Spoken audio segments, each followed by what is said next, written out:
یہ کہانی ہے 1947 کی، جب آزادی کا سورج طلوع ہونے والا تھا۔ ایک چھوٹے سے گاؤں میں بچے کھیل رہے تھے اور دور دور تک نعرے گونج رہے تھے، پاکستان کا مطلب کیا؟ لا الہ الا اللہ۔ اسی گاؤں میں رہتا تھا ایک ننھا سا لڑکا، علی۔ 8 سال کا علی اپنی دادی کے ساتھ بیٹھا تھا۔ دادی کپڑے کے ایک ٹکڑے پر سبز اور سفید رنگ بھر رہی تھیں۔ علی نے حیرت سے پوچھا، دادی یہ کیا بنا رہی ہیں؟ دادی مسکرا کر بولیں، بیٹا یہ پاکستان کا جھنڈا ہے، کل سے ہم آزاد ہوں گے۔ رات کو گاؤں میں خوشی کی محفل سجی، چراغ جلائے گئے، نعرے لگے اور بچے جھنڈے لہرا لہرا کر خوشیاں منانے لگے۔ علی بھی اپنا ننھا سا جھنڈا لہرا رہا تھا۔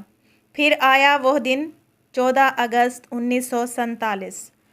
سورج کی پہلی کرن کے ساتھ ہی علی اپنے گھر کی چھت پر چڑھا۔ اس نے اپنے ہاتھوں سے جھنڈا گاڑ دیا۔ پوری گلی سے نعرے گونج اٹھے، پاکستان زندہ باد۔ علی نے دادی کا ہاتھ پکڑ کر کہا، دادی میں بڑا ہو کر پاکستان کا اچھا انسان بنوں گا۔ دادی کی آنکھوں میں خوشی کے آنسو آ گئے اور وہ بولیں، بیٹا یہی تو آزادی کا اصل مقصد ہے۔